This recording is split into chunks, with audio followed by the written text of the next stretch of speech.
Canes are playing meaningful postseason games, heading to the second round. Higher aspirations, championship aspirations. You know who had a lot to do with that? Rod Brind'Amour. You know, had a lot with making that even seem plausible, because I'm not sure it did 7 years ago, making it even seem like there's a chance. Rod Brind'Amour. It doesn't matter if we think Rod Brind'Amour is not leaving Carolina anytime soon. His contract situation is a thing now. It's a thing. It's a distraction, if you want to call it that. It's a talking point around the league. It is now the thing that people that I know from outside of the market are reaching out to me most about right now. What's going on with the Rod Brind'Amour deal? Although they're using his formal name, Rod the Bod. Yes, of course. What's going on with Rod the Bod's contract is how they're addressing it, but that's his government name. But I respond with Brind'Amour. Respect. Here's the thing. I understand this is how the Hurricanes do business in a lot of ways. I understand this is how Tom Dundon, the owner, does business in a lot of ways. He is the drag it out. I'll be more patient than you. I'll let you go sign your offer sheets. I will drag this down. I will walk away from the table. Right? There's always a power move, and fine, move on. We'll see if we come back on it. We'll see if we come back around to it. I get it. But here's the thing we're missing. Rod isn't just somebody. Rod Brind'Amour isn't just somebody that you use status quo business tactics with. He's not somebody that you just go, well, we didn't kowtow to XYZ in the past, so we're not going to kowtow to you. You have to acknowledge when somebody is different. He is different. I'll use Dennis's football team as an example here. Mm-hmm. Steelers fan, right? Oh, yeah. They had a rule. I don't know if it's a rule. They have like a standard operating procedure that they don't give extensions on contracts until there's 1 year left on your contract, right? Don't come asking for a new deal with 2 or 3 years left. That was a rule. They operated that way for years and years. And they don't negotiate during the season either. Unless you're Ben Roethlisberger or TJ Watt, right? It's like that they had the acknowledgement of, well, yeah, if you're a two-time Super Bowl champ and you're a quarterback and you're a future Hall of Famer, or if you are a multiple-time Defensive Player of the Year, if you're a guy that leads the league in sacks, okay, fine. We'll treat you a little differently. We're not going to treat you the same way we treat, Willie Colon. I don't know why I picked him as the example. There's a difference in people in your organization. Because here's the thing. If you give Rod Brind'Amour a big deal, if you make it an easy negotiation, if you let him name his number, right? Because if you trust, and everybody around him seems to, if you trust Rod Brind'Amour that his requests are pretty logical, then guess what? That wouldn't ruin your leverage with everyone moving forward, right? Say you give Rod Brind'Amour a market-setting deal.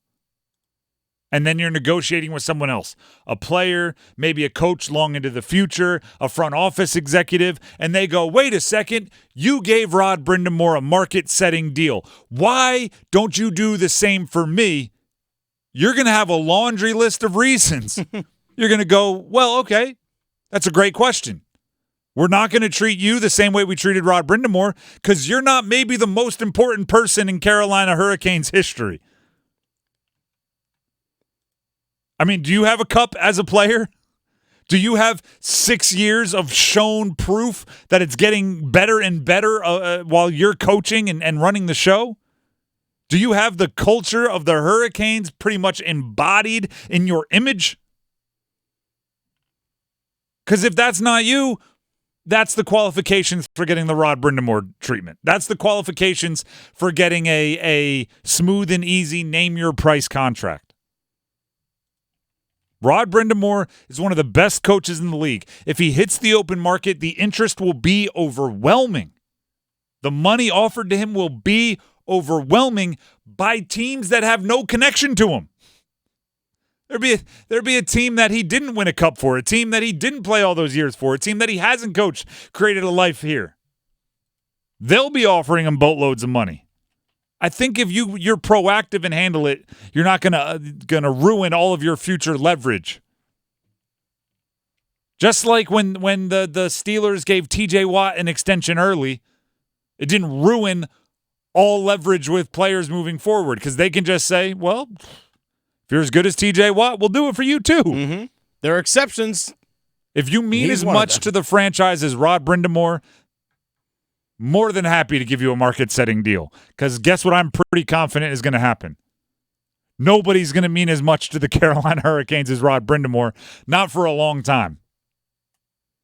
Not unless someone like Aho or something wins a cup, maybe a couple of them, maybe 3 of them, and then wants to come back and coach when his career is over. Aho can get the Brind'Amour treatment. Maybe, yeah. Maybe. Maybe. You're right. It wasn't the first one. Even if he wins multiples, it wasn't the first one. My point is this. It's a thing. Questions are being asked. People are going to have to talk about it.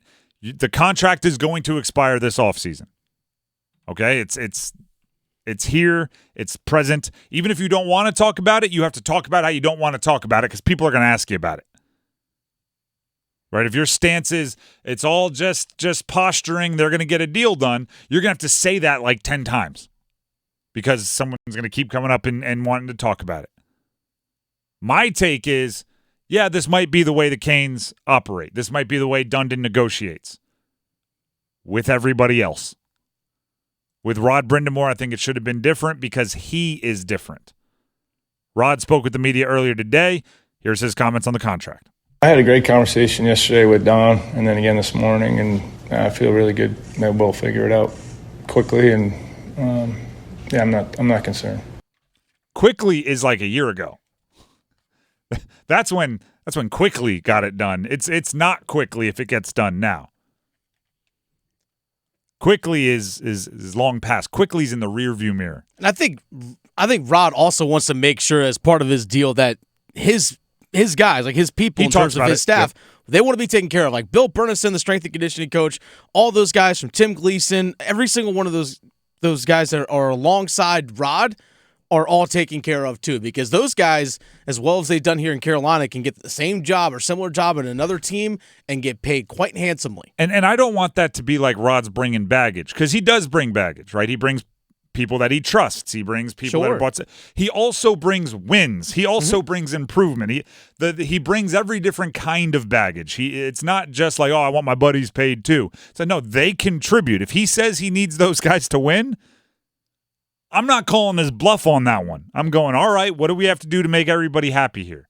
Because Rod Brind'Amour is different, right? And if you want to go back to the days pre-Brind'Amour, feel free. I wouldn't be jumping into those waters with a smile on my face. I'd have to be dragged kicking and screaming into the non-Brind'Amour days. That much I'm pretty darn certain of.